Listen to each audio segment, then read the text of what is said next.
fenomena-fenomena sosial yang ada di sekitar kita. Baik anak-anak, teks eksplanasi itu memiliki susunannya atau strukturnya. Ya, untuk paragraf pertama, teks eksplanasi itu berisi tentang pernyataan umum, di mana pernyataan umum itu memuat petunjuk awal tentang suatu peristiwa yang akan dijelaskan. Pernyataan umum itu berfungsi sebagai pengantar pada penjelasan pada paragraf berikutnya. Nah, biasanya pernyataan umum ini berisikan tentang penjelasan secara umum mengenai fenomena yang akan dijelaskan. Misal yang akan kita bahas adalah fenomena tsunami. Maka paragraf pertama menjelaskan apa itu pengertian tsunami.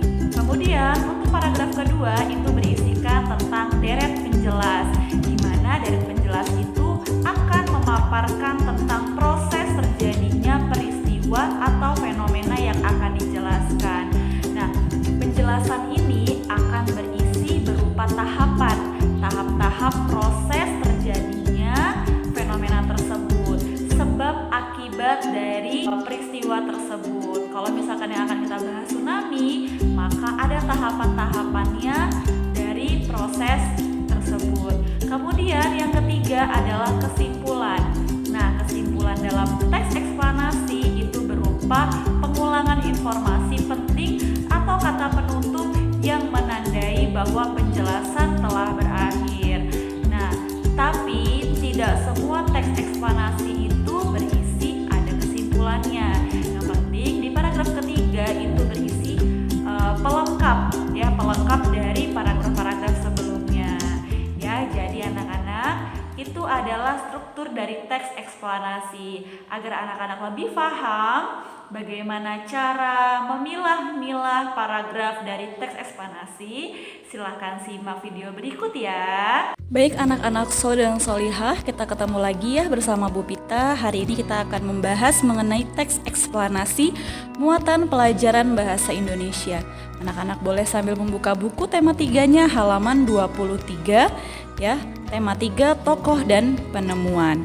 Tadi Ibu sudah menjelaskan ya apa itu teks eksplanasi. Oke, sekarang coba anak-anak perhatikan teks berikut mengenai petir. Petir sering terjadi karena hujan. Saat itu tampak kilat cahaya lalu diiringi suara gemuruh atau bahkan suara menggelegar. Suara petir yang menggelegar kadang membuat kita merasa ketakutan. Rasa ketakutan membuat kita akan selalu mengingat Allah dan meminta perlindungannya. Ketika hujan, udara banyak mengandung air. Hal ini memudahkan elektron berpindah sehingga menghasilkan arus listrik yang menyebabkan terjadinya petir. Elektron berpindah dari awan negatif menuju awan positif. Cara elektron berpindah adalah dengan meloncat dan bergesekan dengan udara sehingga menimbulkan kilatan cahaya yang diikuti suara menggelegar. Perpindahan elektron yang bergesekan dengan udara sebagai pengantar listrik mengakibatkan adanya arus listrik statis.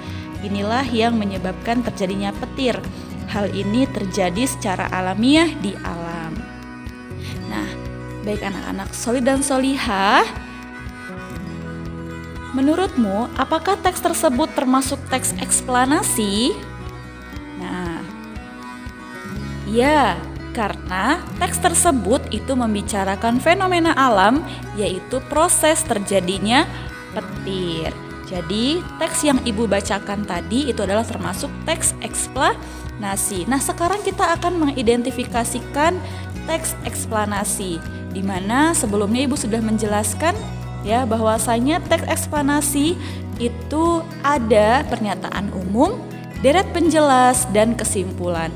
Sekarang kita pilih nih yang mana pernyataan umum, yang mana deret penjelas, kemudian yang mana kesimpulan. Perhatikan tabel di sini ya.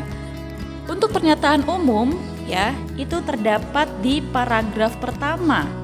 Ya, apa sih yang dibahas di paragraf pertama tadi? Jadi pada paragraf pertama itu membicarakan tentang kapan petir terjadi dan suara yang dihasilkan oleh petir. Itu adalah merupakan pendahuluan, ya, awalan agar kita tahu kapan sih petir itu terjadi, kapan sih kita bisa mendengar petir? Seperti itu.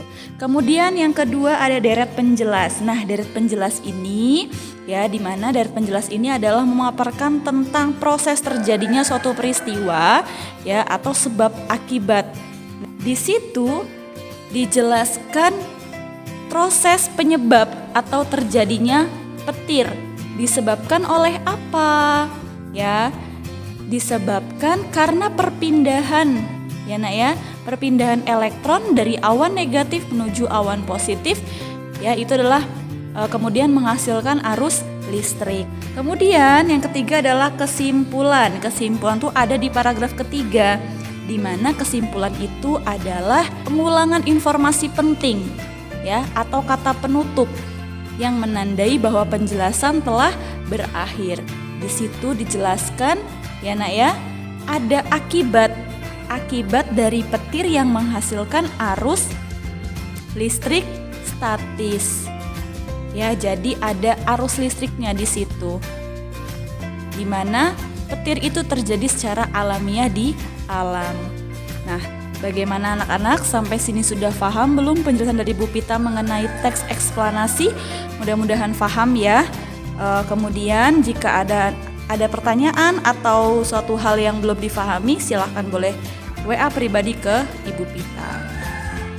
Nah, tugasnya yang pertama itu adalah silahkan anak-anak buka halaman 25 sampai 26. Tugasnya adalah anak-anak membaca dulu teks mengenai Abbas bin Firnas, sang penemu pesawat terbang. Anak-anak baca, di situ ada 1, 2, 3, 4, 5 paragraf. Ya, ada 5 paragraf di situ. Kemudian anak-anak identifikasikan ya, kenyataan umum ada di paragraf berapa, deret penjelasan ada di paragraf berapa, kemudian kesimpulan juga ada di paragraf keberapa. Kemudian apa yang dibahas di paragraf tersebut. Bu, kok paragrafnya ada banyak? Nah, berarti bisa jadi pernyataan umum ada 2 paragraf, atau deret penjelasan juga ada 2 paragraf. Ya, silahkan anak-anak baca terlebih dahulu, kemudian anak-anak identifikasikan. Nah, kemudian tugas anak-anak yang kedua adalah silakan dikerjakan di bagian ayo aplikasikan halaman 58. Silakan dibuka buku halaman 58. Di situ ada 5 soal pilihan ganda, silakan dikerjakan. Ya nak ya.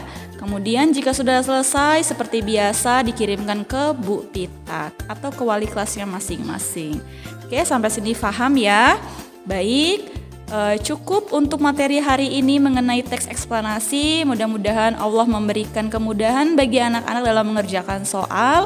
Dan tetap semangat, selamat mengerjakan, dan selamat belajar. Ibu akhiri, wassalamualaikum warahmatullahi wabarakatuh.